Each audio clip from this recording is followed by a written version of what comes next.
사도행전 1장에 나오는 최초의 신약교회는 예수님이 부활하신 후 50일 만에 시작되었고 성장 속도는 정말 엄청났습니다. 우리는 성경을 통해 그 사실을 알 수 있는데 성경은 그 교회가 성장한 첫 해의 여정을 생생하게 보여줍니다. 1년 만에 교회는 다락방에 있던 120명에서 시작해 오순절날에는 3,000명이 더해져 총 3,120명이 되었고 2장 뒤인 사도행전 4장 마지막에는 그 수가 5,000명에 이르렀다고 기록되어 있습니다.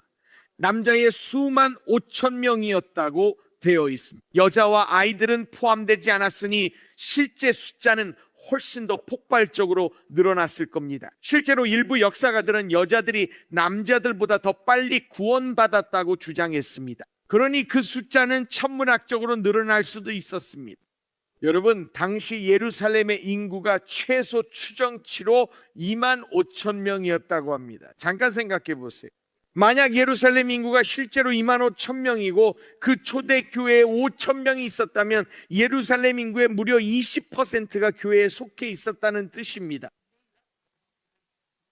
하나님께서 예루살렘에 세우신 초대교회를 통해 얼마나 큰 힘과 토대를 마련해 주셨는지 생각해 보세요. 하지만 이 모든 것을 무너뜨릴 수 있는 원수가 일어나고 있었습니다. 사실 그 교회는 무력화되거나 심지어는 점점 무의미해질 위기에 처해 있었습니다. 여러분께 말씀드리고 싶은 건 이 과소평가된 원수는 교회 안에만 있는 것이 아니라 우리 가정과 사회 곳곳에도 존재한다는 점입니다. 다툼과 갈등, 불화와 분열이 말 그대로 교회의 미래를 송두리째 망칠 수 있다는 것이죠.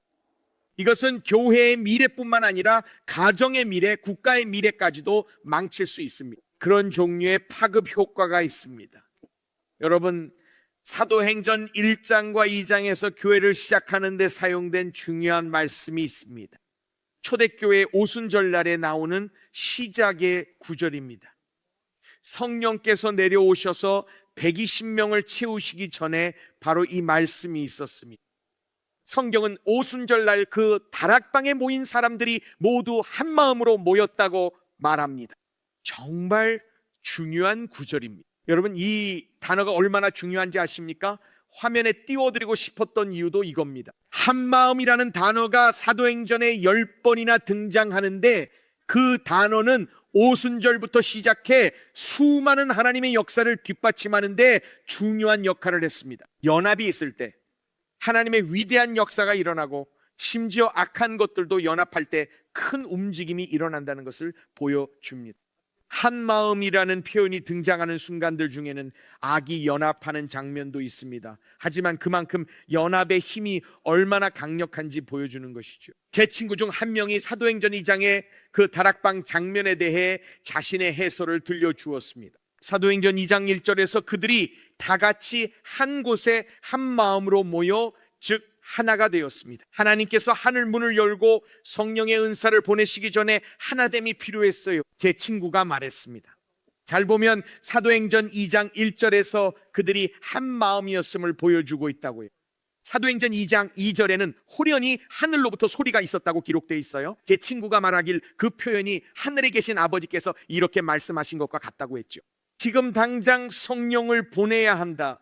왜냐하면 120명을 다락방에 모아두면 금방이라도 불화가 생길 수 있기 때문이지. 그러니 즉시 뭔가를 해야 한다. 교회가 분열될 때 얼마나 위험한지 알기 때문이지. 보세요. 하나됨을 잃으면 한 목소리를 낼 수 없게 됩니다. 교회가 외부의 적들과 싸워 이길 수 있는 유일한 방법은 한 목소리, 한 마음이 되는 것입니다. 이제 여러분이 꼭 알아야 할 부분을 말씀드리겠습니다. 이걸 꼭 설명해 드려야겠어요. 교회가 영향력을 가지려면 교회는 반드시 여기서 음악 용어가 나옵니다. 가운도, 즉 가운데 도를 찾아야 합니다. 바로 그 가운도는 모든 건반 악기가 조율되는 기준음이지요. 모든 악기가 그 음에 맞춰 조율됩니다. 그게 기준이고 그게 표준입니다. A.W. 토저가 어떻게 설명하는지 들어보세요. 만약 100대 그랜드 피아노가 있는데 첫 번째 피아노에 맞춰 두 번째 피아노를 조율하고 두 번째 피아노에 맞춰 세 번째 피아노를 조율하고 세 번째에 맞춰 네 번째를 조율하고 이런 식으로 100대 모두를 조율한다면 결국 불협화음과 부조화가 발생할 것이라고 말했습니다. 하지만 만약 모든 피아노를 같은 튜닝 포크, 즉 가운데 도에 맞춰 조율한다면 조화와 연합을 얻을 수 있을 것입니다. 그리스도의 몸에서도 마찬가지입니다. 우리 각자가 우리의 삶을 그리스도께 맞추려고 노력할 때 우리는 진정으로 하나됨을 이룰 수 있습니다. 이게 바로 핵심입니다. 우리는 사람들의 의견에 맞춰 움직이지 않습니다. 우리는 사람들의 취향에 맞춰 움직이지 않습니다. 우리는 문화나 교파에 맞추지도 않습니다. 우리는 오직 예수 그리스도께 맞춥니다. 예수님이 바로 정말로 우리의 가운데이십니다. 우리가 다른 어떤 것에 맞춰 조율하기 시작한다면, 여러분 잘 들으세요. 만약 우리가 그렇게 하기 시작한다면 갈등과 다툼, 분열이 발생할 것입니다. 이제 시작입니다. 이곳에는 다양한 의견과 취향을 가진 가온도가 있습니다. 어떤 분들은 찬송가나 복음성가를 충분히 부르지 않는다고 하고, 또 어떤 분들은 CCM을 너무 많이 부른다고 하고 소리가 너무 크거나 작다고 말합니다. 왜 성부와 성자와 성령의 이름으로 세례를 주냐고 묻는 분들도 있습니다. 왜 예수님의 이름만으로만 세례를 주지 않는 거죠? 왜 성찬식을 그렇게 집리하나요? 왜 큰 빵 하나와 큰 잔 하나를 사용하지 않는 건가요? 그리고 팀 목사님, 왜 스키니진에 두건을 쓰지 않으시나요? 그건 정말 대답하기 쉬운 질문일 거예요. 그렇죠? 정말 그렇습니다. 제가 60살이기 때문이죠. 그래서 그런 건 안 합니다. 하지만 제 말을 잘 들어보세요. 모두 각자의 취향과 선호가 있지만 여기서 분명히 할 게 있습니다. 저희는 여러분의 선호에 맞추지 않습니다. 여러분의 취향에 맞추는 것도 아니에요. 만약 여러분이 자신의 필요에 딱 맞는 교회를 찾고 싶다면 직접 시작하세요. 그러면은 원하는 건 뭐든 다 할 수 있을 테니까요. 하지만 믿으세요. 그래서 교파가 4만 5천 개나 존재하는 겁니다. 사람들이 우리에게 그들에게 맞추라고 요구하기 때문입니다. 유일하게 중요한 목소리인 그리스도께 맞추는 대신에 말이죠. 큐는 다툼, 갈등, 불화, 분열을 의미합니다. 우리가 이런 문제를 해결하지 못한다면 누군가는 잘못된 튜닝 포크를 사용하고 있는 겁니다. 저는 미국 남서부 지역에 있는 한 교회가 나눠지기로 결정했다는 기사를 읽었습니다. 교회를 분열시킨 것은 바로 파벌 싸움 때문이었습니다. 사실 그 갈등이 너무 심해서 어느 파벌이 교회 재산을 차지할지 소송까지 벌였다고 합니다. 한쪽은 떠나야 했고 다른 한쪽은 교회 건물을 차지하게 됐습니다. 결국 판사는 이 문제를 해당 교단의 상위 기관에 넘겼고 교회 재판부가 양측의 주장을 듣기 위해 소집되었습니다. 그리고 그 교회의 재산을 두 파벌 중 한쪽에 넘기기로 결정했습니다. 그런데 정말 놀라운 것은 재판 과정에서 교회 재판부가 이 갈등이 교회 예배 후 열린 저녁 식사 자리에서 시작되었다는 사실을 알게 되었다는 것입니다. 한 장로가 옆에 앉은 아이보다 햄을 더 작게 받은 사소한 일에서 시작된 겁니다. 그는 아이보다 햄을 덜 받아 모욕감을 느꼈습니다. 자신이 장로라 더 많은 햄을 받아야 한다고 생각한 거죠. 놀라운 것은 신문에서 교회가 나눠진 이유가 바로 그것 때문이라고 보도했다는 겁니다. 건물도 그 때문이었죠. 교회에서의 햄과 음식에 대해 말씀드리겠습니다. 이것은 새로운 일이 아닙니다. 제가 성경을 통해 여러분에게 보여드리겠습니다. 이 음식 싸움은 21세기에만 일어나는 일이 아닙니다. 1세기에도 이미 있었던 일이죠. 교회 내부에서 다툼과 분열을 일으키는 전쟁이 계속해서 벌어지고 있습니다. 제가 그 예를 보여드리겠습니다. 사도행전 5장은 교회에서 자라신 분들에게 익숙한 이야기일 겁니다. 바로 아나니아와 삽비라의 이야기입니다. 헌금에 대해 거짓말을 했던 사람들입니다. 제가 아주 간단하게 말씀드리자면 그들은 거짓말을 했고 결국에는 죽음을 맞이했습니다. 제가 늘 하는 말이 있는데 그들이 헌금을 드릴 때 거짓말을 했고 저는 그날 거두어진 다음 헌금 시간이 어땠을지 궁금하다고 항상 말합니다. 그때는 모든 사람이 헌금에 참여했을 거라고 저는 확신합니다. 하지만 우리가 이렇게 생각하게 되는 이유는 아나니아와 삽비라 이야기 때문에 우리는 그 장의 나머지 부분, 즉 매우 중요한 부분을 놓치게 됩니다. 왜냐하면 이 장의 나머지 부분에서 사도행전 5장 아나니아와 삽비라 이야기 후에 초대교회는 사도행전 5장 17절부터 42절까지 세 번의 박해를 겪게 됩니다. 그리고 매번 그들은 놀라운 회복력으로 다시 일어섰습니다. 그 어떤 것도 막을 수 없었죠. 공격을 받을 때마다 그들은 더 강하게 일어섰습니다. 첫 번째 박해는 17절부터 25절에 나옵니다. 성경에 따르면 당국이 12사도를 감옥에 가두죠. 생각해 보세요. 이 사람들이 바로 여러분의 지도자들인데 모두 감옥에 갇혔습니다. 26절부터 33절에서 두 번째 박해가 일어나는데 이 사도들을 공회 앞으로 데려갑니다. 사도행전에서 아주 유명한 장면이죠. 그때 대제사장이 이렇게 말합니다. 너희는 예수의 이름으로 전도할 수 없다. 그리고 그 유명한 대답이 나옵니다. 사도들이 공회를 바라보며 말하죠. 우리는 사람보다 하나님께 순종해야 합니다. 그리고 세 번째 박해가 찾아오는데 앞선 두 번보다 훨씬 더 강력합니다. 당국이, 이건 정말 강한 표현인데요. 여러분, 12사도 모두를 채찍질합니다. 많은 분들이 모르는 사실이 있는데 여기서 채찍질이라는 단어는 39번이나 채찍을 맞는다는 뜻입니다. 그 채찍은 피부를 완전히 찢어버리는 도구였죠. 무려 39번입니다. 바울도 언급한 적이 있죠. 그 역시 40번에서 한 번 모자란 채찍질을 당했다고 했어요. 39번이죠. 예수님도 채찍질을 당하셨어요. 그리고 12명 모두 그랬습니다. 이제 공회에 끌려가 감옥에 갇히고 채찍질을 당한 뒤 그들이 어떻게 반응했는지 읽어드리겠습니다. 사도행전 5장은 이렇게 끝납니다. 여기 나옵니다. 성경은 사도행전 5장에서 이렇게 말합니다. 잘 들어보세요. 사도들은 그 이름을 위하여 능력받는 일에 합당한 자로 여기심을, 자, 다음 단어를 보세요. 기뻐하면서 공회 앞을 떠나니라. 그리고 이렇게 이어집니다. 그들이 날마다 성전에 있든지 집에 있든지 그들은 전하지 말라는 명령을 받았지만 그 명령에도 불구하고, 여러분 보세요. 예수는 그리스도라고 가르치기와 전도하기를 그치지 아니하니라. 이건 놀라운 일입니다. 얼마나 놀라운 일입니까? 기억해야 할 것은 사도행전 5장이 이 위대한 승리로 끝난다는 점입니다. 다음에 일어나는 일은 단순히 통찰력이 있을 뿐만 아니라 사실은 꽤 교묘한, 지옥의 교활한 공격이라는 겁니다. 왜냐하면 다음 공격은 외부에서 오는 것이 아니라 정말 내부에서 일어나는 싸움이기 때문이죠.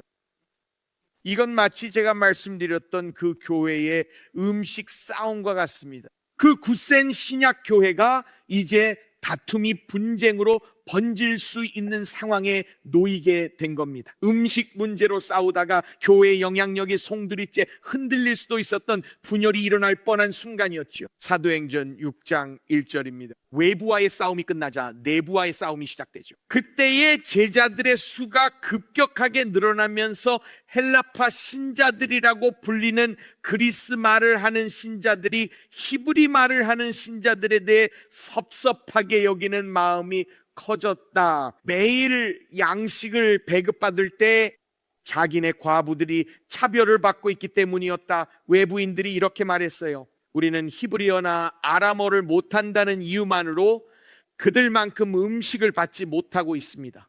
왜 우리에게는 덜 주는 겁니까? 왜 우리를 차별하는 겁니까?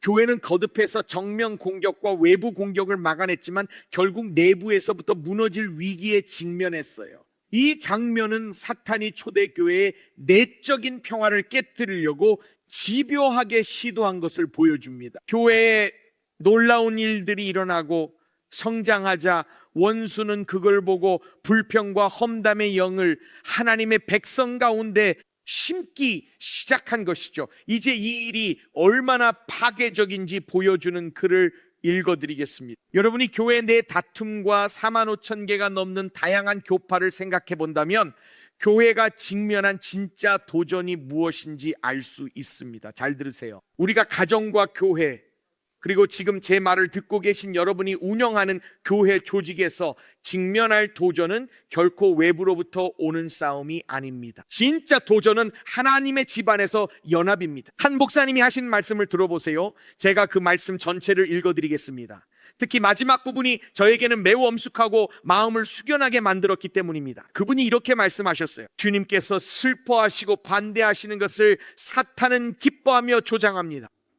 교인들 사이의 다툼, 험담, 싸움만큼 교회의 사기를 떨어뜨리고 낙담시키며 약화시키는 것은 거의 없습니다. 다툼 때문에 이런 일이 벌어집니다.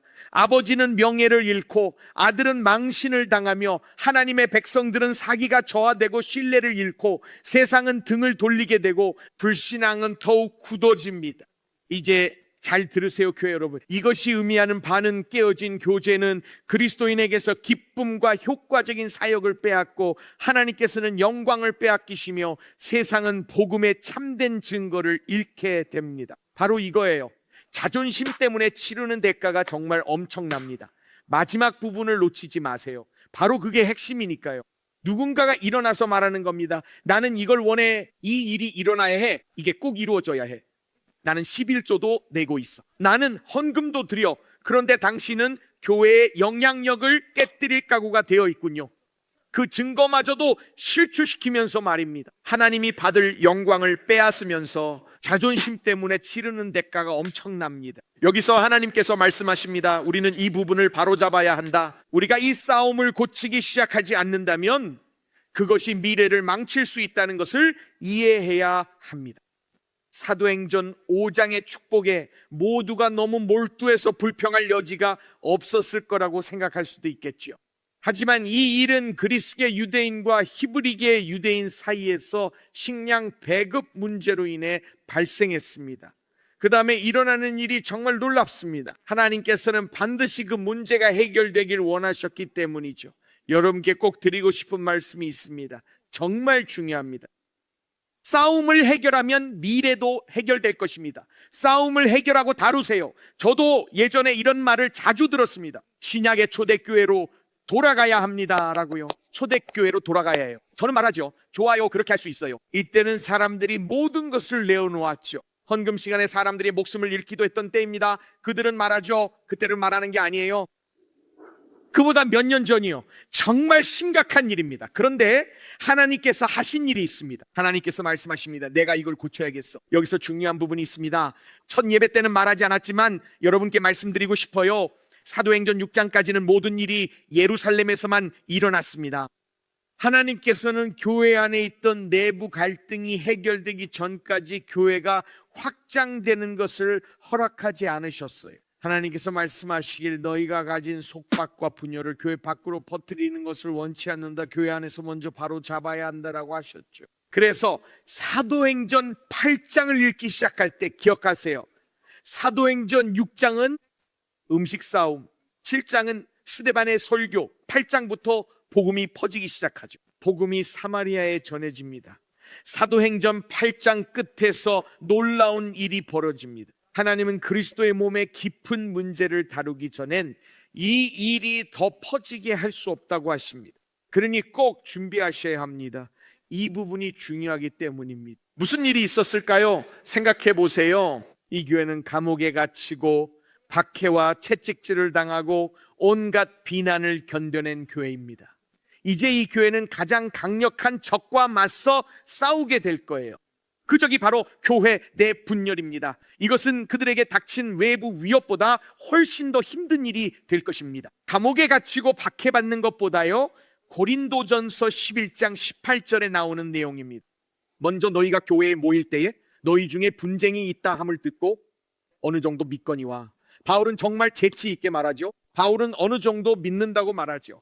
이어서 너희 중에 파당이 있어야 너희 중에 옳다 인정함을 받은 자들이 나타나게 되리라. 무슨 말을 하는지 아시겠어요? 다툼과 분열은 사람들의 본 모습이 드러나게 합니다. 바울은 이 점을 그들에게 말하며 싸움과 다툼이 반드시 일어날 것이라고 말했습니다. 그리고 그는 말합니다. 우리가 깨달아야 할 것은 바로 문제가 전혀 발생하지 않는다는 뜻이 아니라 그 문제들을 제대로 다루어야 한다는 것입니다. 바로 거기에 위험이 있기 때문입니다. 자만심은 하나님의 영광을 가로채고 교회의 무력함으로 이어집니다. 저는 젊은 목사님의 이야기를 읽고 있었습니다.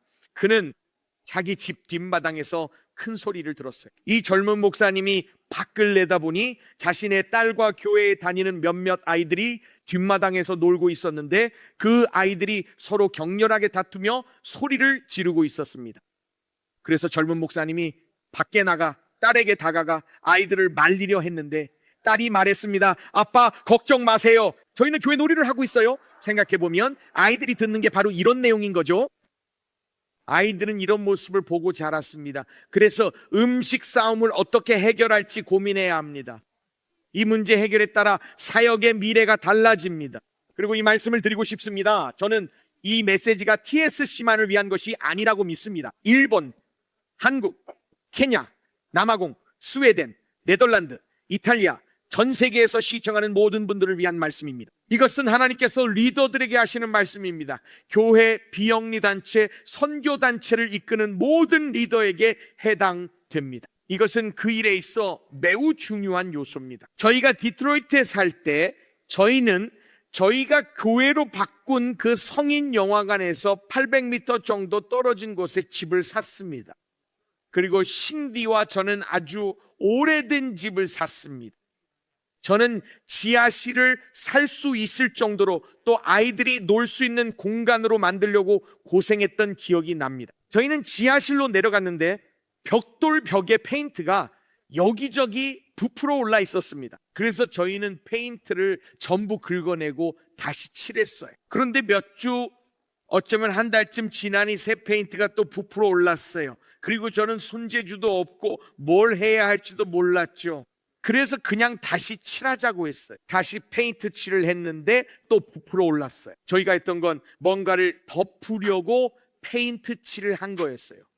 그런데 문제는 어딘가에서 물이 새고 있다는 거죠. 그런데 저희는 그걸 그냥 에그쉘 화이트 페인트로 덮으려고만 했던 겁니다. 여러분, 한마디만 하겠습니다. 누수가 있으면 아무리 겉을 멋지게 꾸며도 소용없어요. 근본적인 원인을 파헤쳐야 하는데 저희도 그랬죠. 전문가를 불러야 했고 그분이 와서 말하더군요. 배수의 문제가 있습니다. 깊이 파야 합니다. 저는 그냥 페인트 한 통이면 될 줄 알았는데 그 전문가는 이건 깊이 파야 합니다 라고 하더군요. 여러분, 이것이 우리가 해야 할 일입니다. 우리는 이 문제를 깊게 파고들어야 합니다. 하나님께서 원하시는 곳까지 나아가야 합니다. 왜냐하면 그들은 단순히 문제를 해결하려고 한 것이 아니라 교회 문화를 변화시키기 위해 헌신했기 때문입니다. 그들이 한 일을 보여드리겠습니다. 사도들이 한 일입니다. 그들은 그냥 앉아 햄 좀 더 주문하라고 하지 않았습니다. 생각해 보세요. 만약 그들이 그냥 재무팀에 말해서 음식을 더 주문하라고 하세요. 예루살렘에 있는 코스트코에 가세요. 코스트코 카드 있는 사람 이렇게 했다면요, 갑자기 사람을 더 보내서 더 사오세요 라고 했다면요, 그렇게 하지 않았어요? 어떻게 했는지 아시나요? 무엇부터 시작했는지 아세요? 그 일로 우리가 집사를 두게 된 거예요. 그들은 단순히 음식을 더 사는 것으로 문제를 해결하려고 하지 말자고 말했어요. 그렇게 하면 문제가 반복될 수 있으니까요. 그래서 그들은 하나님께서 우리에게 무엇을 원하시는가를 고민해야 했습니다. 그들이 한 일을 설명해 드릴게요. 설명할 수 있는 가장 좋은 방법입니다. 이렇게 말씀드릴게요. 그들이 그 갈등을 제대로 해결했을 때 세 가지 일이 일어났습니다. 세 가지입니다. 사도행전 6장에서 무슨 일이 있었는지 말씀드릴게요. 첫째, 사도들이 집중할 수 있게 됐습니다. 그들은 이렇게 말했죠. 우리는 기도와 말씀에 전념해야 합니다. 그런데 우리더러 하나님께서 맡기신 사명을 내려놓고 음식을 더 주문하라고 한다면 그건 우리의 은사를 줄이는 겁니다. 둘째로 새로운 리더들이 일어났습니다. 집사들을 세우기 시작해서입니다. 무슨 일이 일어났는지 아세요? 정말 놀라운 점이에요. 만약 제자들이 직접 문제를 해결해야 했다면 여러분은 스데반이나 빌립에 대해 들어보지 못했을 겁니다. 왜냐하면 12제자들이 계속 모든 문제를 해결했을 테니까요. 사실 이런 일은 종종 일어납니다. 사람들이 이렇게 말하죠. 지금 상황이 마음에 안 들어요. 팀 목사님, 이걸 바꿔주세요. 그런데 저는 이렇게 말하고 싶어요. 기도하고 말씀을 전하게 해주세요. 해야 할 일을 하게 해주세요. 제 역할은 제가 직접 하지 않아도 되는 일들을 하실 집사님들과 장로님들을 세우는 거예요. 제가 할 일은 코스트코에서 햄을 더 주문하는 게 아니에요. 다음 주에 R로 시작하는 설교 준비를 하는 거죠. 이렇게 되는 겁니다. 만약 그들이 그렇게 하지 않았다면 여러분은 교회에서 스데반과 빌립이 세워지는 모습을 볼 수 없었을 거예요. 잠깐 멈추겠습니다. 이 부분은 중요합니다. 스데반과 빌립이 세워졌습니다. 왜 이게 중요할까요? 빌립 이야기는 잠시 후 할게요. 그럼 스데반은 어떨까요? 그들이 스데반을 안수했고, 스데반은 산상수훈 다음으로 신약 성경에서 두 번째로 긴 설교를 전했습니다. 사도행전 7장에서 말이죠, 그는 교회의 첫 번째 순교자가 됩니다. 스데반이 말이죠, 사도행전 7장 전체에서 설교를 하죠. 그리고 놀라운 점이 있습니다. 그의 죽음은 우리에게 엄청난 통찰을 줍니다. 그의 죽음 당시 일어난 일 때문이죠. 우리는 이렇게 말했죠. 사도들은 집중할 수 있었고 새로운 리더들이 세워졌으며 더 많은 사람들이 복음을 듣게 되었습니다. 싸움을 잘 해결했기 때문입니다. 무슨 말씀이신가요? 팀 목사님, 생각해 보세요. 그날 무슨 일이 일어났는지 아시나요? 제가 말씀드리고 싶은 건 우리가 그 리더들을 선택한 일이 얼마나 중요한지 잘 모른다는 겁니다. 만약 그 싸움이 제대로 해결되지 않았다면 한 대륙과 신약의 서신서들이 모두 위태로웠다는 거예요. 만약 그들이 코스트코에서 햄을 주문했다면 대륙 전체와 신약 성경의 상당 부분이 위태로워졌을 수도 있었다는 거죠. 김 목사님, 그게 무슨 말씀이세요? 자, 이제 설명해 드리겠습니다. 스데반은 교회의 첫 번째 순교자였죠. 이 사람들이 돌로 치려한 이유는 신성 모독 때문입니다. 7장 끝에 스데반이 나옵니다. 성경은 그의 얼굴이 천사와 같이 변했다고 하지요. 그는 용서를 선포하기 시작했다고 나와 있습니다. 주여, 이 죄를 그들에게 돌리지 마옵소서. 지금 저에게 하는 이 일들을 용서하소서. 여러분, 이건 놀라운 통찰입니다. 저는 믿는 사람이 죽을 때 일어나는 일에 대한 통찰이라고 생각합니다.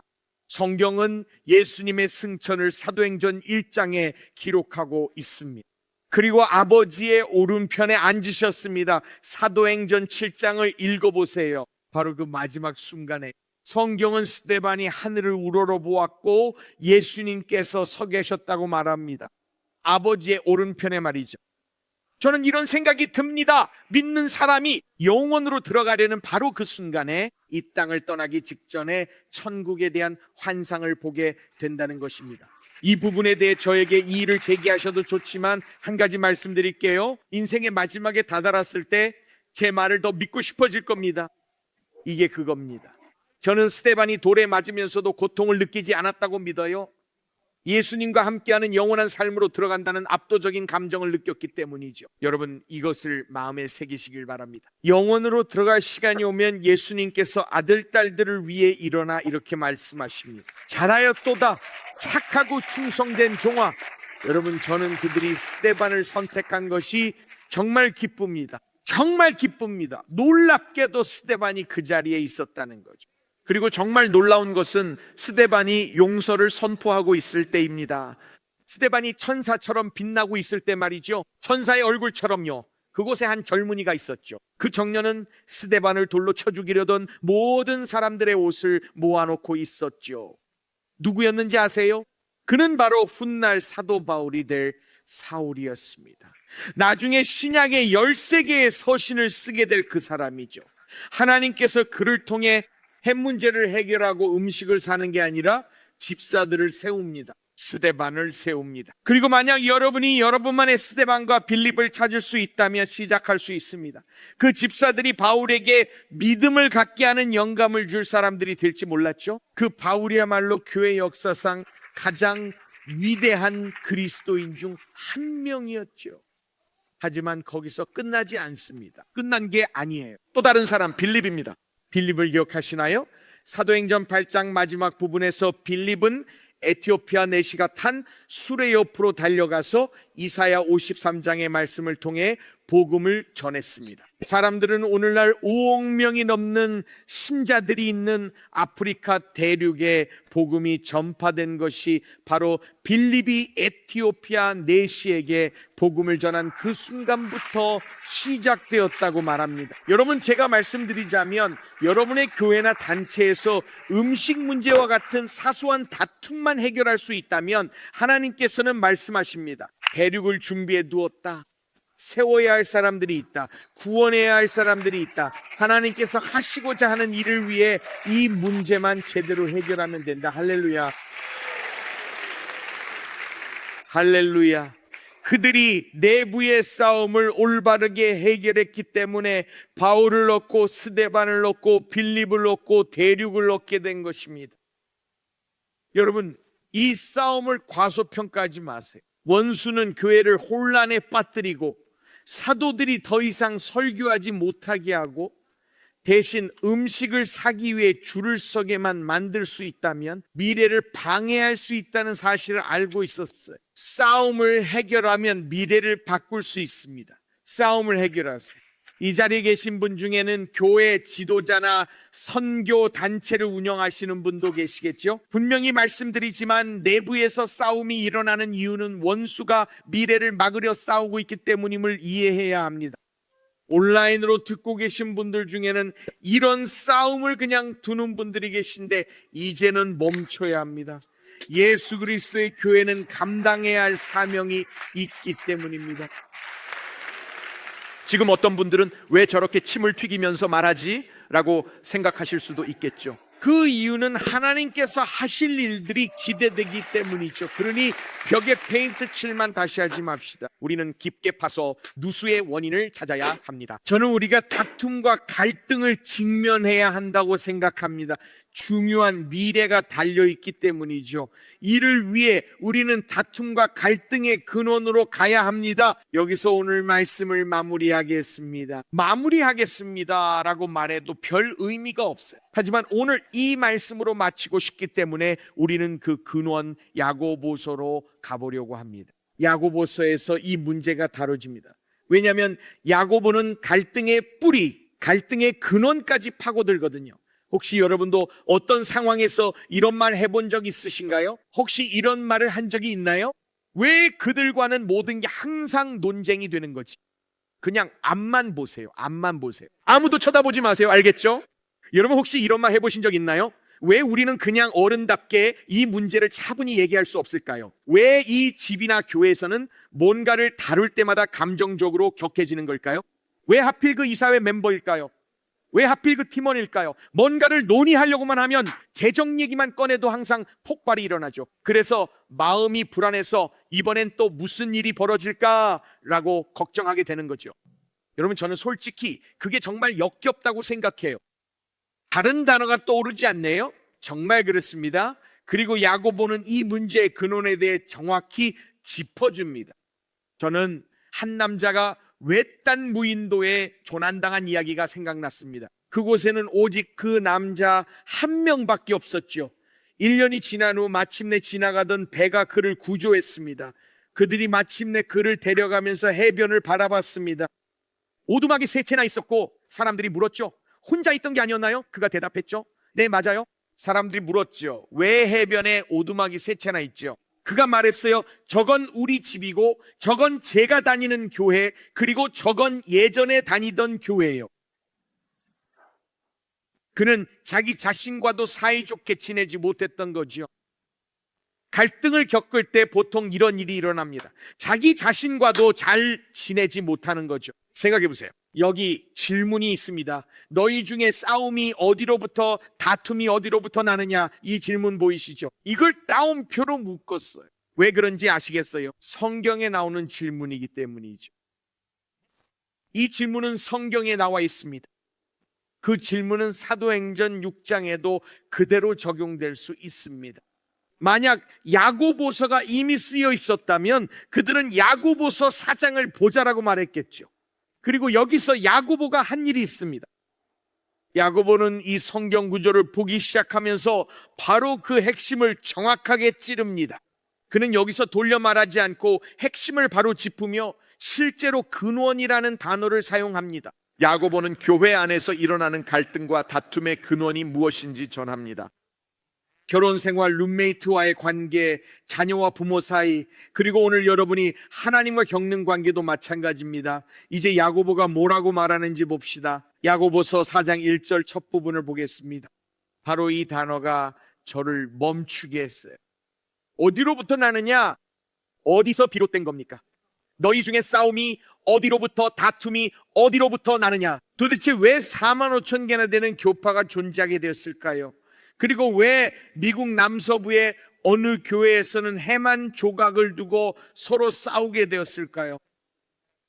왜 사도행전 6장에서도 이런 문제로 다투고 있을까요? 모든 답이 여기에 있습니다. 야고보가 그 질문에 답하기 시작합니다. 그가 뭐라고 말하는지 보세요. 야고보는 이렇게 말합니다. 너희 지체 중에서 싸우는 정욕으로부터 나는 것이 아니냐. 그리고 나서 이렇게 다시 한번 말합니다. 너희는 욕심을 내어도 얻지 못하여 살인하며, 여러분 무거운 이야기입니다. 이 부분을 설명해 드릴게요. 시기하여도 능히 취하지 못함으로 다투고 싸우는도다. 너희가 얻지 못함은 구하지 아니하기 때문이요, 구하여도 받지 못함은 정욕으로 쓰려고 잘못 구하기 때문이라. 여러분, 신문 사설에 실린 독자 편지에 대한 답변 중 가장 짧은 답변 중 하나는 수십 년 전 위대한 기독교 작가 G.K. 체스터턴이 쓴 것입니다. 주말 종교란이었는데 누군가 런던 타임즈에 질문을 보내면 그가 답했죠. 그들은 이 유명한 기독교 작가에게 엄청난 질문을 던졌습니다. 그들은 물었습니다. 체스터턴 씨, 세상에 뭐가 잘못된 걸까요? 그리고 기사에서 말한 내용은 이것이 전부였습니다. 세상에 무엇이 잘못된 걸까요? 체스터턴은 간단히 이렇게 답했습니다. 저입니다. 그는 돌아와 모든 것이 자신으로부터 시작된다는 것을 깨달았습니다. 그게 야고보가 말한 겁니다. 우리 자신의 삶을 돌아보는 것이죠. 저는 40년이 넘는 오랜 시간 동안 사역을 하면서 부부 상담을 할 기회가 정말 많았습니다. 이혼 직전까지 간 남편과 아내가 가진 그 치열함과 갈등 속에 함께 앉아본 적도 참 많았죠. 돌이켜보면 정말 놀라울 따름입니다. 때때로 저는 이 부부들에게 베풀어 주신 하나님의 은혜와 자비에 그저 감탄할 뿐입니다. 부부 상담을 할 때마다 항상 똑같은 방식으로 진행합니다. 처음 30분에서 40분 동안은 그들이 이야기를 하도록 시간을 줍니다. 저는 아무 말도 하지 않습니다. 저는 남편에게 문제가 뭐라고 생각하세요? 라고 묻습니다. 남편은 답합니다. 모르겠어요. 그냥 여기 있어요. 아내가 목사님께 전화하지 않으면 떠난다고 해서 여기 온 거예요. 그리고 항상 이렇게 흘러가죠. 아내에게 물어보면 38분이 걸리는 이유죠. 아내는 언제 어디서 뭘 입었고 그때 무슨 일이 있었는지 다 말해줍니다. 4월 12일에 일어났어요.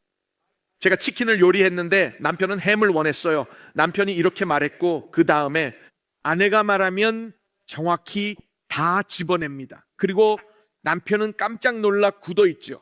저는 이 모든 상황이 펼쳐지는 걸 지켜보고 있는 거죠. 혹시 더 나누고 싶은 게 있으신가요? 저는 그들이 말하도록 기다리죠. 그리고 그 다음엔 항상 이 질문을 하죠. 저는 항상 묻습니다. 당신이 뭘 잘못하고 있다고 생각하세요? 그러면 그분들은 마치 제가 아인슈타인 같은 과학적인 질문을 한 것처럼 저를 바라봅니다. 그래서 저는 이렇게 말하죠. 이해해요. 그가 뭘 잘못하는지 알아요. 아까 말씀하셨죠? 형제님은 아무 문제 없다고 하셨지만 아내분이 이미 다 말씀하셨어요. 중요한 건 이겁니다. 당신은 뭘 잘못하고 있나요? 어떤 분들은 아무것도 없는 것 같아요 라고 하시죠. 그래서 말합니다.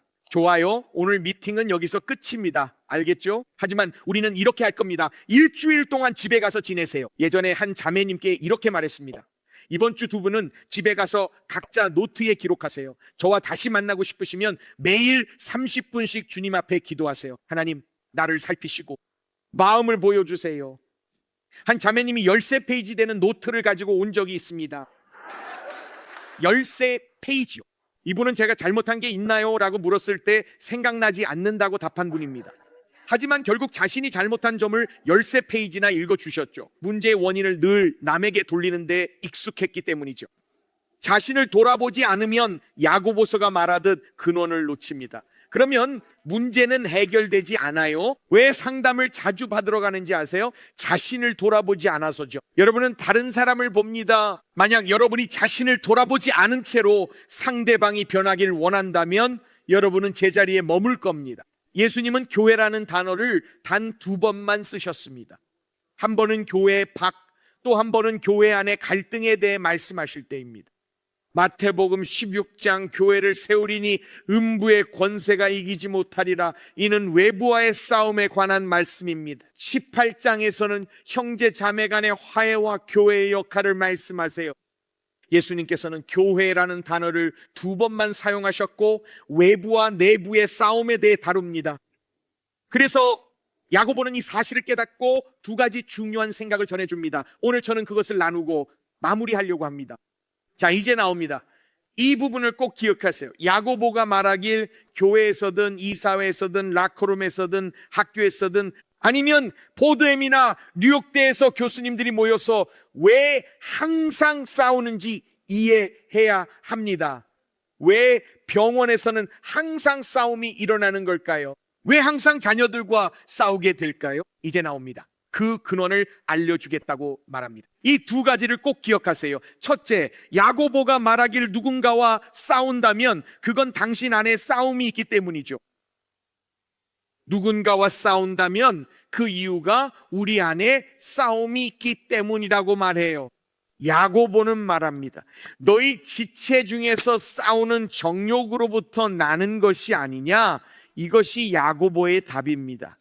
너희는 욕심을 내어도 얻지 못하여 살인하며 시기하여도 능히 취하지 못함으로 다투고 싸우는도다.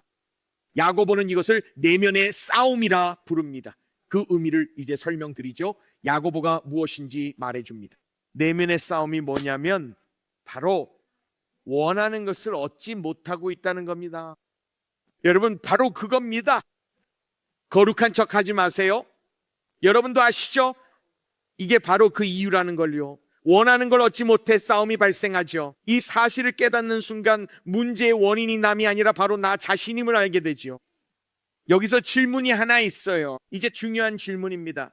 누군가에게서 받고 싶지만 받지 못하고 있는 것은 무엇일까요? 바로 그게 다툼과 갈등의 근원입니다. 이 갈등이 내 안에 있는 싸움, 전쟁을 드러내 줍니다. 그 덕분에 깨닫게 되는 중요한 점이 있습니다. 누군가와 다툴 때마다 깨닫기 시작하는 것은 바로 이것입니다. 저 사람이 나를 괴롭힌다고 말하지 마세요. 나를 성화시켜준다고 말하세요. 왜냐하면 내 안에 무언가를 드러내주고 있기 때문이죠. 우리는 그 사람을 보면서 생각하죠. 저 사람은 정말 말이 안 통해. 항상 옳다고 생각하지. 하나님은 말씀하시죠. 멈춰. 야고보서 4장을 기억해. 이 말씀은 여러분 안에 있는 무언가를 드러냅니다. 질문을 하나 해볼게요. 이 자리에 계신 분 중 결혼하신 분 손을 들어보시겠어요? 네, 3분의 1 정도 되네요. 첫 번째 예배 때는 더 많았던 것 같아요. 결혼하신 분들은 오전에 더 많이 오시더라고요. 좋아요. 그럼 이제 말씀드리겠습니다. 성경은 우리에게 구체적인 도전과 책임을 줍니다. 그래서 결혼하지 않은 분들에게도 정말 중요한 내용입니다. 이 말씀을 꼭 들어주셨으면 합니다. 성경은 이렇게 말합니다. 남편들의 역할입니다. 남편들아, 아내 사랑하기를 그리스도께서 교회를 사랑하시고 그 교회를 위하여 자신을 주심 같이 하라. 그리고 이렇게 말하죠. 아내들이여 자기 남편에게 복종하기를 주께 하듯 하라라고 말합니다.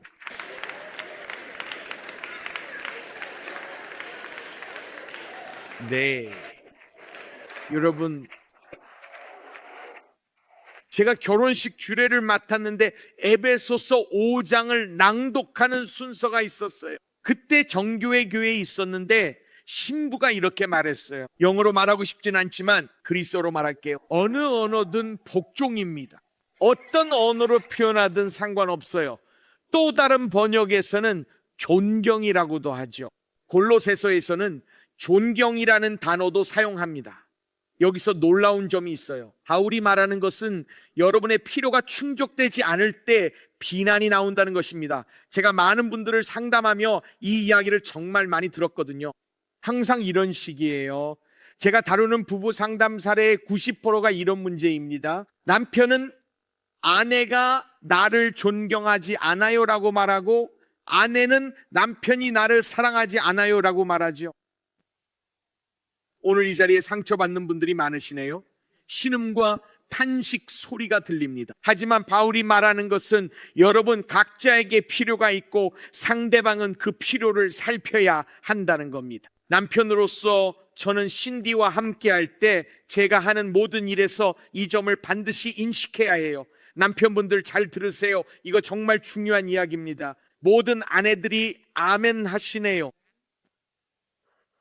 제가 깨달은 것이 바로 이것이죠. 이쪽에서 정말 열정적인 아멘이 들리네요. 제가 해야 할 일은 이겁니다. 신디를 위해 하는 모든 행동이 그녀에게 사랑해라고 말하는 것입니다. 제가 하지 않는 일은 그녀에게 사랑해라고 말하지 않는 것과 같습니다. 그래서 이게 얼마나 중요한지 깨달아야 합니다. 제가 할 일은 이렇습니다. 제가 존경받지 못한다고 느낄 때 단순히 그녀가 나를 존경하지 않아라고만 생각하지 말고 내가 그녀에게 반응할 만한 무언가를 주지 않은 건 아닐까? 라고 물어야 해요. 그녀가 자신이 사랑받고 있음을 알면 분명히 존경합니다.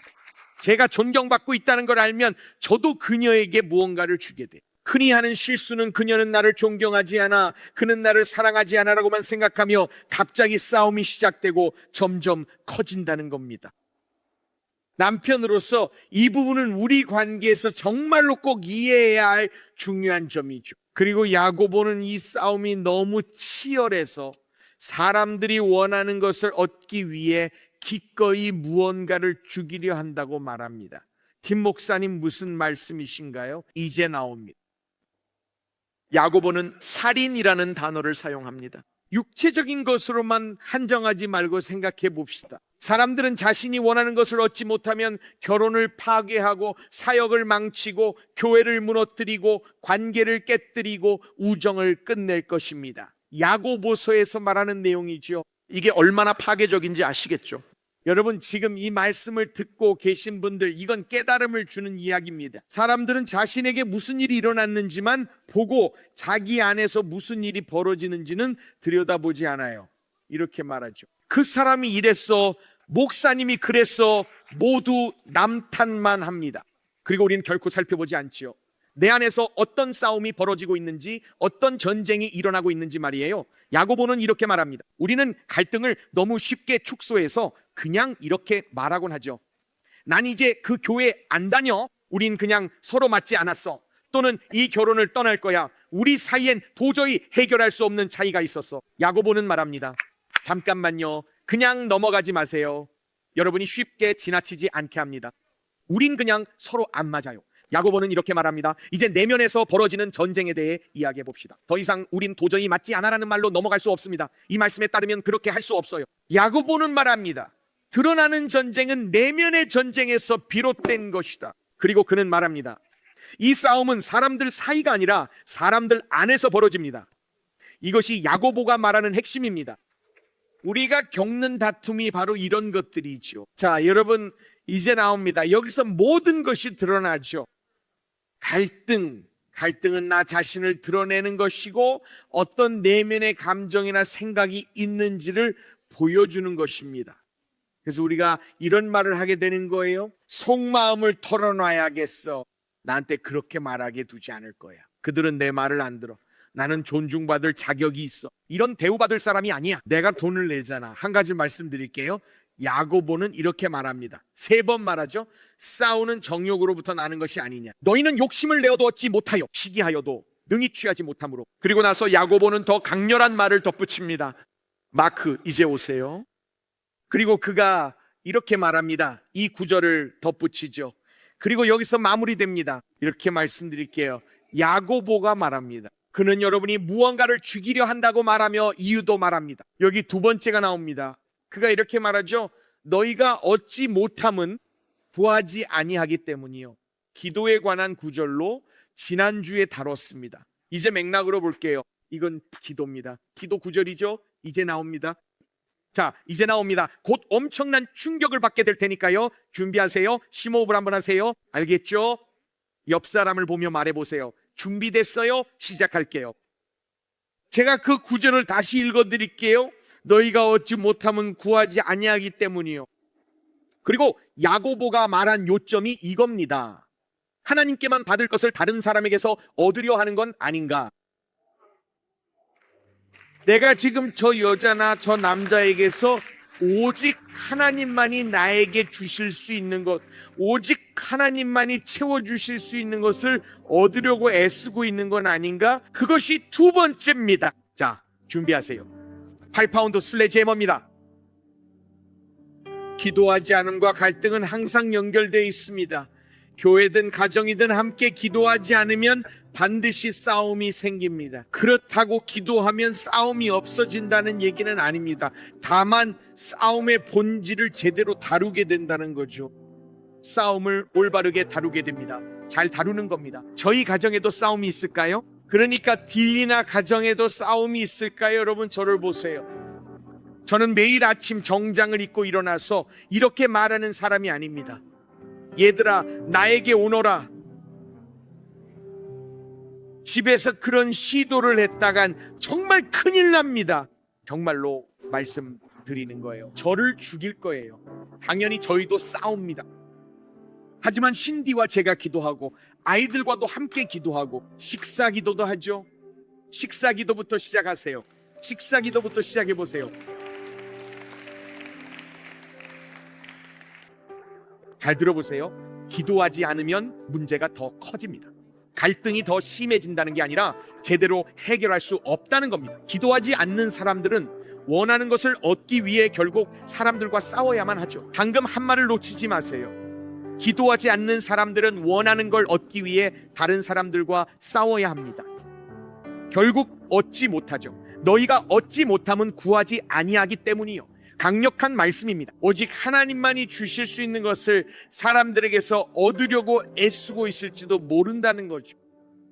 싱글이신 자매님들, 만약 어떤 남자가 여러분에게 가치를 부여해 줄 거라고 생각한다면 잘못 생각하는 겁니다. 우리가 찬양했어요. 나는 주님이 말씀하신 그 사람입니다. 주님이 말씀하신 그 사람입니다. 여러분 중엔 이렇게 생각하는 분도 있겠죠? 그 사람에게 데이트 신청했는데 거절당했어. 그러고 나서 거절감을 느끼는 거예요. 거절감이요? 무슨 말을 하시는 거죠? 하나님께서 너는 거절당한 게 아니라고 하시죠? 그 찬양에서 그렇게 불렀잖아요. 나는 받아들여진 존재입니다. 나는 받아들여졌습니다. 그런데 우리가 하는 일은 사람들에게서 가치를 얻으려고 하고 의미를 얻으려고 애쓰는 거예요. 그래서 여러분 잘 들어보세요. 싱글이어서 답답함을 느끼는 분들 잘 들어보세요. 저도 외로움을 압니다. 저도 33살에 결혼했어요. 명절이나 여러 상황에서 느끼는 그 마음 저도 알아요. 저도 정말 이해해요. 항상 7명 자리요라고 말하는 게 지칠 때가 있죠. 항상 새 커플과나 이렇죠. 저도 잘 압니다. 저도 알아요. 이해합니다. 저도 그런 시간을 보냈어요. 저도 그랬어요. 하지만 그게 내 가치의 근원이 아니라는 거예요. 내 가치는 여기서 오지 않아요. 8명 자리요. 이날만을 기다려왔어요. 8명 자리 주세요. 저는 이제야 정말로 괜찮아졌어요. 아니에요. 절대 그렇지 않습니다. 그러면 어떤 일이 벌어지냐면 우리는 결혼이나 사람들에게 하나님만이 채워주실 수 있는 기대를 걸게 됩니다. 자녀에게도 마찬가지로 하나님만이 주실 수 있는 것을 얻으려 하죠. 여러분은 생각합니다. 여기 젊은 부부 중 아기가 생기면 결혼 생활이 나아질 거라고 생각하실 거예요. 제가 말씀드릴게요. 진실과 가장 거리가 먼 생각입니다. 제가 말씀드릴게요. 사실은 결혼을 하면 내 안에 이기심이 드러납니다. 자녀가 생기면 자기 부인의 삶을 살게 됩니다. 자녀가 결혼 생활을 고쳐주지 않습니다. 자녀는 결혼 생활의 문제점을 드러내죠. 그게 자녀가 하는 일입니다. 그래서 자녀로 해결하려 하죠. 아이도 있으니 결혼 생활이 나아질 거예요. 정말 아니에요. 해결 방법을 알려드릴게요. 우리 안에는 싸움이 있어요. 그 싸움을 인정해야 합니다. 하나님, 저는 다른 곳에서 뭔가 얻으려 애씁니다. 내가 저 자리를 얻을 수만 있다면, 이 조직의 부사장이 될 수만 있다면, 그 스포츠 팀에서 주전이 될 수만 있다면, 그 라커룸에서 뭔가 해낼 수만 있다면, 사람들이 나를 바라봐 주기만 한다면, 박사학위까지 땄으니 사람들이 나를 박사님이라 부를 거야. 물론 그걸 위해 3만 달러를 썼다는 건 알지만 그래도 의미 있어. 여러분, 그건 다 헛된 생각입니다. 여러분의 가치는 거기서 나오는 게 아니에요. 여러분의 가치는 하나님께로부터 오는 겁니다. 여러분의 가치는 거기서 옵니다. 하나님께서 존재의 가치를 주십니다. 저와 함께 일어서 주세요. 저와 함께 일어서 주세요. 할렐루야. 하나님께서 물으시는 겁니다. 여러분께 물으시죠. 하나님께서 가정에서도 가운데도에 맞추라고 하십니다. 하나님이 말씀합니다. 튜닝 포크로 조율을 시작하자. 그리고 우리 삶을 사회가 요구하는 기준에 맞추지 맙시다. 저도 이해해요. 여러분의 가족들 중에 결혼하지 않고 아이가 없으면 부족한 사람이라고 생각하는 분들이 있죠. 여러분, 저도 그 마음을 잘 알아요. 이해해요. 제 아버지도 하나님께서 축복하시길 바랍니다. 지금은 예수님과 함께 계시죠. 언제 결혼할 거냐고 물으셨죠. 언제 결혼할 거니? 27살이야. 매년 물으셨어요. 28살이야. 언제 결혼할 거니? 아버지는 언제 결혼할 건지 자주 물으셨어요. 저는 그게 사랑에서 비롯된 것임을 압니다. 하지만 들어보세요. 가족의 압박이 있다는 거 저도 잘 압니다. 가족들은 그게 진정으로 가족을 만들어 줄 거라고 생각하기 때문이죠. 바로 그 찬양처럼요. 저는 큰 리카르도를 찾고 있었어요. 그리고 자매님을 봤어요. 저는 자매님을 보며 리카르도가 어디 있지? 라고 생각했어요. 네, 리카르도와 저는 견고한 반석이라는 찬양에 대해 이야기했어요. 우리의 기초는 그리스도 안에 있습니다. 그리스도 안에서 찾을 수 있습니다. 다른 어떤 것에서도 찾을 수 없습니다. 아버지가 나를 자랑스러워했으면 좋겠어. 어머니가 행복했으면 좋겠어. 우리가 그렇게 할 때마다 여러분은 수백 개의 가운도에 맞추려고 애쓰는 것과 같죠. 여러분, 저를 보세요. 모두를 만족시킬 수 없습니다. 여러분은 모두를 만족시킬 수 없습니다. 그리고 여러분의 목표는 저나 리카르도를 기쁘게 하는 게 아닙니다. 사람을 기쁘게 하려는 것이 아니라 하나님을 기쁘게 하려고 여기 있습니다. 여러분, 이 말을 꼭 들으세요. 오늘 이걸 꼭 들어주세요. 정말 중요한 이야기입니다.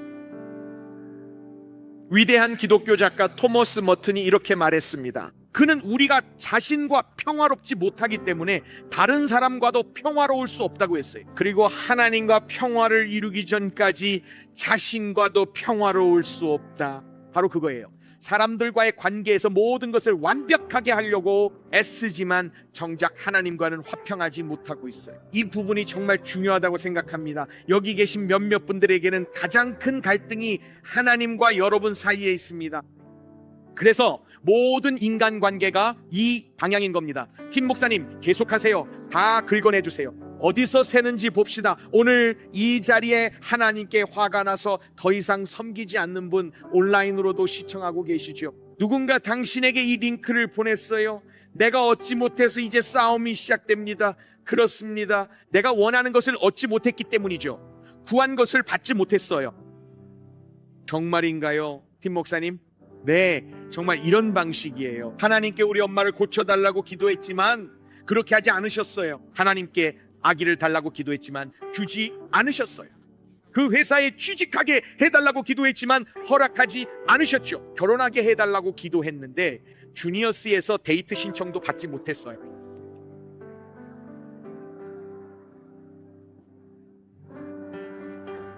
주니어스에 데려가려 한다면 애초에 그런 데이트를 원하지 않았을 거예요. 여러분, 그냥 솔직히 말합시다.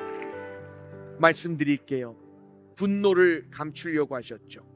이제 핵심을 찌르겠습니다. 분노를 감추기 위해 무신론자나 불가지론자라고 했죠. 하나님이 원한 것을 주지 않으셨고 몇 분은 그 사실을 말로 표현하기도 했어요. 여기 계신 분 중 하나님이 계신지 모르겠다는 분도 있죠. 들어보세요. 여러분 모두 하나님이 부탁을 들어주지 않으셨다고 느낀 적이 있으시죠? 그 표정이 드러나기도 합니다.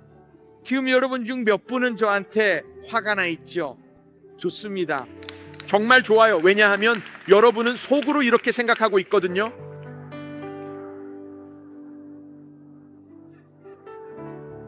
저 사람은 예배를 마치는데 왜 이렇게 오래 걸리지?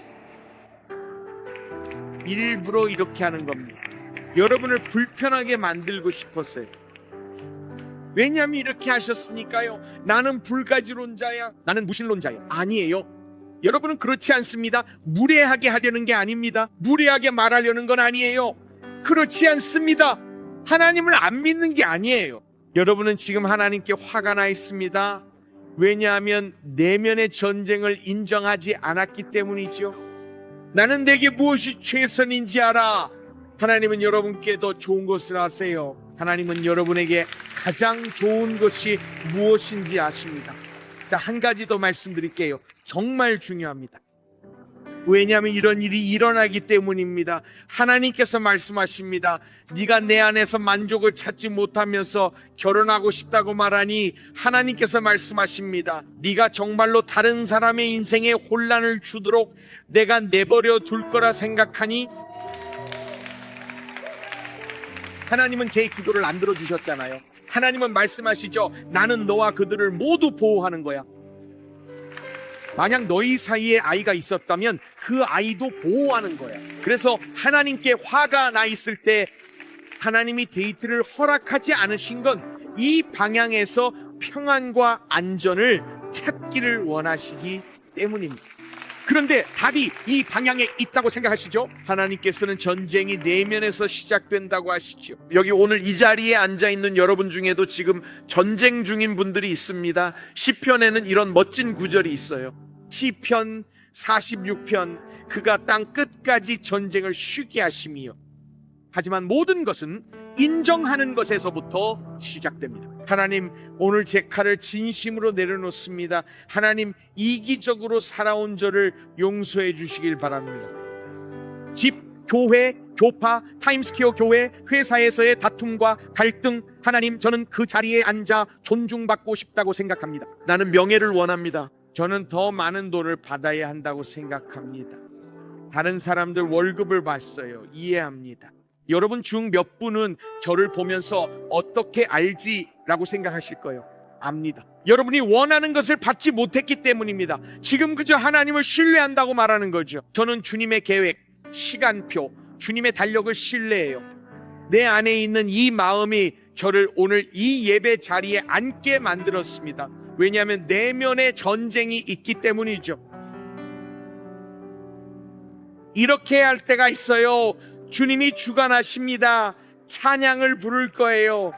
발코니, 본당, 온라인으로 함께 하신 여러분, 곧 이 순간에 함께 하시게 될 겁니다. 오늘 이 자리에 계신 분들 중 내 안에 전쟁이 있다고 느끼거나 이 싸움이 끝나야 한다고 생각하는 분이 계신가요?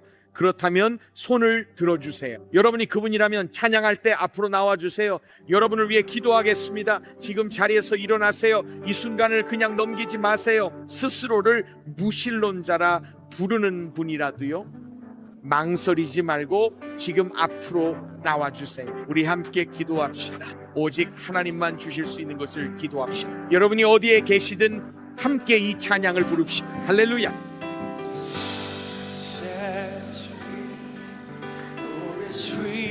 Come on, balcony. If that's you, you can find your way to the exit and come on down. Yes, I am. My Father's house. There's a place for me. I'm a child of God. Yes, I am. The sun sets free. The sun sets free. Is free. Is free. Oh, I'm a child.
할렐루야, 할렐루야, 할렐루야.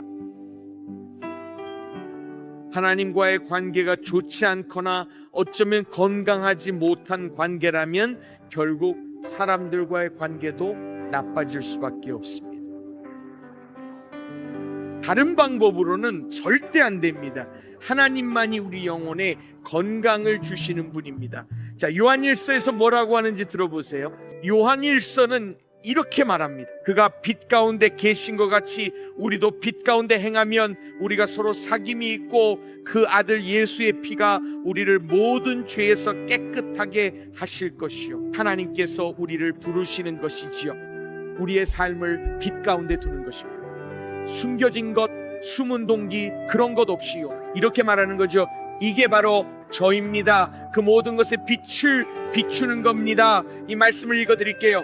화면에는 준비되어 있지 않은데 지난 예배 기도 시간에 떠올랐어요. 시편 139편에서 나옵니다. 지금 이 자리에서 우리 모두를 위해 이 기도를 할 겁니다. 잘 들어보세요. 하나님이여, 나를 살피사 내 마음을 아시며 나를 시험하사 내 뜻을 아옵소서. 그리고 이렇게 말합니다. 내게 무슨 악한 행위가 있나 보시고 나를 영원한 길로 인도하소서. 이거 보셨나요? 그는 저 사람들을 살펴보시고 저 사람들을 아시고 저 사람들을 시험해 보세요 라고 하지 않아요. 그는 누구부터 시작하나요? 23절을 보세요. 누구를 살펴보라고 했죠? 누구의 마음을 아시라고 했죠? 누구를 시험하라고 했죠? 누구의 뜻을 아시라고 했죠? 나, 내 라고 말하고 있습니다. 이 말은 그 사람들이나 그 목사님 때문이 아니라는 뜻입니다. 교회나 리더에게 화가 나 있는 분들도 있죠. 화가 나서 2년 동안 교회에 가지 않은 분들도 있습니다. 그리고 자신을 돌아보지 않고 그들이 안 했어라고만 생각하시죠. 지금 치열한 전쟁이 벌어지고 있습니다. 하나님께서 마음 안에서 벌어지는 그 전쟁을 다루시죠. 그래서 하나님, 먼저 저를 살펴주세요 해서 시작해야 합니다. 우리 같이 하나님께 구해볼까요? 손을 들어보세요. 하나님, 저희를 살펴주세요. 주님, 여기 앞에 있는 소중한 분들과 함께 고백합니다. 저를 살펴주세요. 하나님, 결혼 생활과 어머니와 딸, 그리고 아버지와 아들 관계를 회복시키실 것을 믿습니다. 하나님, 저를 살펴주세요. 하나님께서 리더와 목회자, 그리고 교회 공동체, 성도와 성도 사이의 관계까지도 치유하시기 시작하실 것을 믿습니다. 하나님, 저를 살펴보소서. 저를 시험하소서. 제 마음 깊은 곳까지 들여다보소서. 하나님, 또다시 벽에 페인트 칠만 하는 것이 아니라 긁어내고 파내기로 결단합니다. 긁어내고 파내며 내면의 전쟁을 고백합니다. 오 하나님, 이곳에 기도하는 이들을 일으켜 주시기를 기도합니다. 오직 주님만이 주실 수 있는 것을 주소서. 기도하는 가정을 세워주소서. 기도하는 아버지들과 어머니들, 기도하는 청소년들을 세워주소서. 다음 세대, MZ세대에 부흥이 일어나길 기도합니다. 그들이 기도하며 살게 하소서. 그들은 말할 것입니다. 나는 필요한 것을 하나님께 받는다. 하나님, 교회를 일으켜 주세요. 교회들이 다시 기도하게 하소서. 여러분, 온라인에 계신 분들을 위해 말씀드립니다. 일부 리더가 교회를 분열시키고 약 100명의 성도를 데리고 나가려고 합니다. 분명히 말씀드리지만 그것은 하나님의 뜻이 아닙니다. 그건 하나님의 뜻이 아닙니다. 잘 들어주세요. 지금 이 예배를 시청하시는 분, 이미 주요 헌금자와 이야기를 나눴을 거예요. 이미 주요 헌금자들에게 헌금해 줄 분들이 있어서 건물을 구할 수 있다고 하셨죠. 지금 교회를 분열시키고 상처 입히려 합니다. 존중받지 못하고 있고 더 나은 대우를 받아야 한다고 생각하기 때문입니다. 제발 멈추세요. 교회가 번성하지 못할 겁니다. 교회가 번창하지 못할 겁니다. 그런 교회를 세우지 않으실 거예요. 분열 위에 교회를 세우시지 않습니다. 분열 위에 세우시지 않으세요. 성령의 열매와 하나님의 일들 위에 교회를 세우십니다. 지금 이 순간 저는 이 부분에 대해 정말 강한 확신이 있어요. 제가 여러분을 초대하는 것이 아닙니다. 여러분을 초대하는 건 아니에요. 이 교회에 다니시지 않는다면 초대하는 것은 아닙니다. 하지만 꼭 드릴 말씀이 있습니다. 만약 그런 교회에 속해 있다면 빨리 나오셔야 합니다. 그 교회는 오래 가지 못할 것입니다. 분파나 다툼에서 시작된 교회라면 근원으로 돌아가 고백해야 합니다. 하나님, 시작이 잘못되었습니다. 견고한 기초 위에 다시 세워나갑시다.